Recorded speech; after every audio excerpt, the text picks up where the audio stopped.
should have done a second guess this morning, actually. By her own admission, as I was just saying, is a jack of all trades, having worked as an artist, holiday rep. In fact, I'm going to speak to her about this. Caroline Draper, good morning. Good morning. So, Hi. holiday rep. Holiday rep. Where was holiday rep? Gran Canaria and Cos in Greece. It was amazing. 5 years of just party. And just having the time of my life. And then an artist. I was... it's on your list here, it's on your CV, what I've got. I do lots of paintings and things at home, yeah. Otherwise script. Yeah. Worked in telesales, sales jobs, recruitment consultant. What were you flogging? Oh, I was working for Yorkshire Post newspapers, selling advertising. I've done all sorts, everything. And then, recruitment consultant for the last 8 years. And then it was decorating your Christmas tree. Oh, it was... Are you sitting comfortably? Yes, I'm listening. Got some echo. So it was a Christmas weekend at home about 6 years ago, and I was having a quiet moment on the sofa. I had a boyfriend at the time, Ian, who was now my husband, and this is before I had children. And I was just looking at my Christmas tree. It was snowing outside. I was looking at all these little characters on my tree, and I was just thinking, why have I put the snowman right at the bottom of the tree? And then, why have I put him there? He's all alone. He looks a bit sad. I think some paint had chipped off his smile.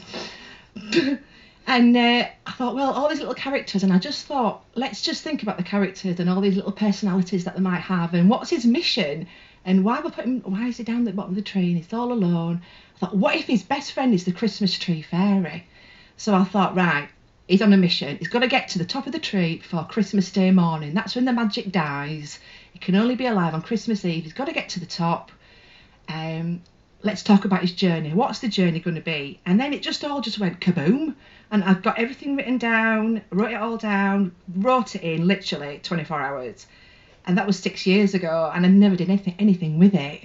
So this literally sat either on your phone or in a drawer? It was in my notes on my phone, it was on bits of paper, it was in books. I thought, what's the ending? How does it conclude? What happens in the middle? Yeah, so I've got all these notes written down. I thought, right, I need to write this. And then I kind of forgot about it. Got married, which was amazing. And then I became a mum 4 years ago. And then after my son was born, Max, I just thought, right, I need to do something with this book, even if it's just for him. Something for him to keep forever.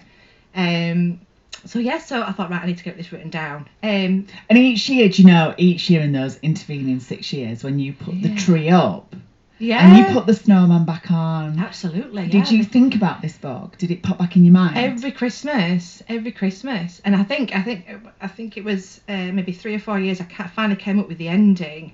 But you have to get the book to find out what happens. Yeah, no spoilers. Does he make it to the top? Does he get there? So essentially, in Christmas Tale Eve, he's got to climb. He climbs to the top. Yeah. But we don't want to. Does he fall off? Does he melt? Does he melt? Does someone turn fire up and he melts? It could do that. That could be the second one. Well, that could be the could be the sequel, couldn't it? So I finally got the book. I finally got the story written down, and then I went on a mission then to find an illustrator. I'd sent the manuscript off to a publishers. Because how do you start? I mean, how do you do minefield? Obviously, you've never worked in the world of publishing before. No, You've got this. Before. No. You've got all the notes. Did you, by the way, because I know when some authors or people that are writing TV shows and stuff, they get loads of post-it notes and stick them all on a wall. Did you do that? No. Because I've got friends who are writers, and you walk into their houses and their kitchens. That's with novels and things, isn't it? Because it's such a massive story. I've got a friend of mine's got a big white wall in their kitchen, and it's covered literally in loads of different post-it notes. I'm going, I don't know where all it is. Where's it going? Where's it going? Yeah. And she'll say to me, I know exactly what every single one of them are. It's a plot, and it moves all. I'm going, gosh. Yeah. But some people do that. It's really good. It's a really good way of planning out your story. But no, mine was all on bits of paper and notepads and stuff. And so the manuscript, how do you get that to a publisher? So I just went online, started doing some research, and then got a bit like, oh crikey, there's that many publishers out there, and everyone's saying, you need to get yourself an agent, a literary agent. You're never going to get in front of these people. And I just thought, right, I'll just write a list of all these publishers down. And the first one that I sent my manuscript to was olympiapublishers.com in London. And they just came straight back to me and said, I want to offer you a traditional publishing contract. I was reading my emails thinking, you joking? Where were you? Were you sat in car park at Asda or something like that? I was at work at the time, yeah. I was on my break, having a coffee, reading my emails, thinking, this is, hey, what?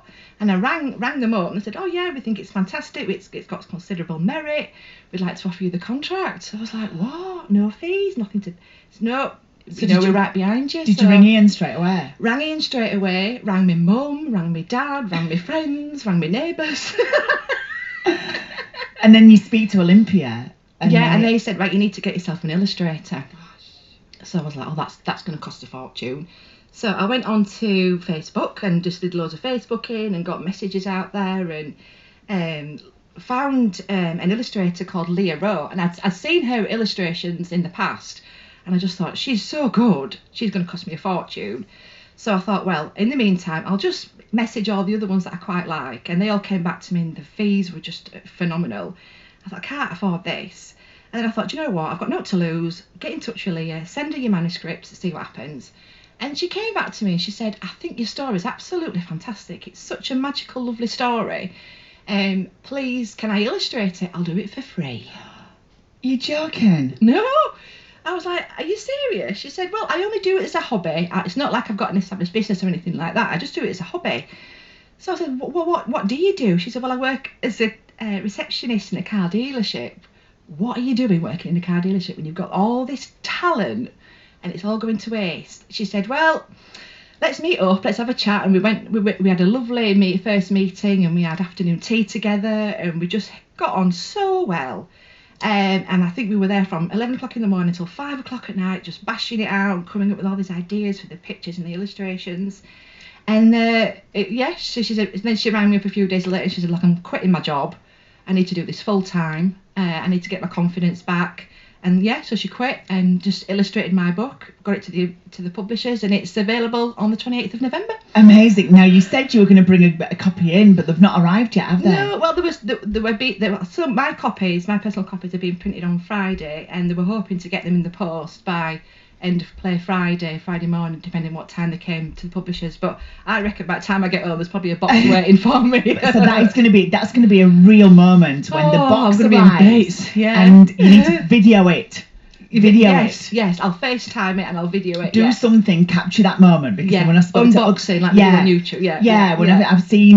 I've seen many authors do this, and I've spoke to many authors. It's a real moment. Massive when that book arrives and it's there, and you've got it in your kitchen and you're opening it up. I can't wait to see. I'll be crying. I'll be in bits.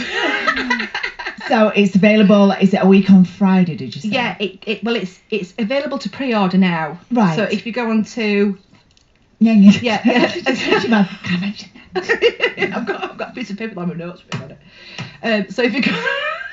Will you come and co-host the show with me every day? Oh, I'd love to. Yeah, let's do it. Come on. This. Yeah, I'll just do book reviews all day long. Yes. Where do I sign?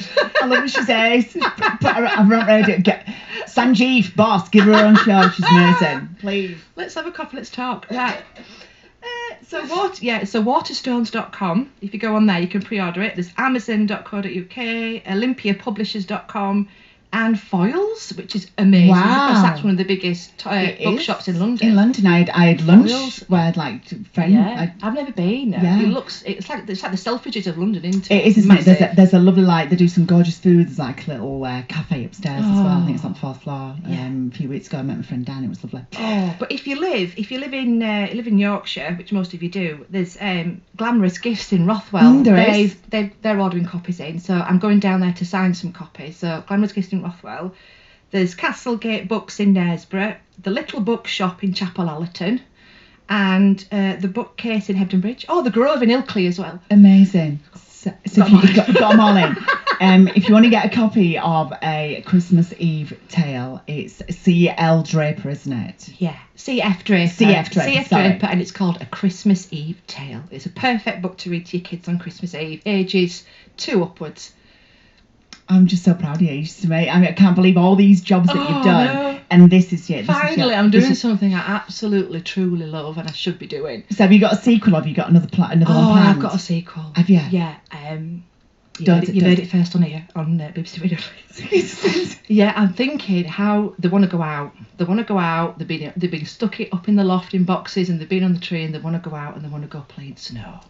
So that's what I'm thinking along those. How do they get out? Do they go out through the chimney? Does Santa take them up there? I don't know. We'll have to wait and see. If you've just joined us halfway through this, these are toys that are on a Christmas tree, and she's brought them to life in a book. Yeah, it's amazing. Thanks. It's amazing. A Christmas Eve Tale CF Draper is available now. Caroline Draper from Pudsey, thank you so much for being on. Thank you for inviting me. It's been ace. Oh, brilliant. Thank you. And that's it. Take that song that you thought,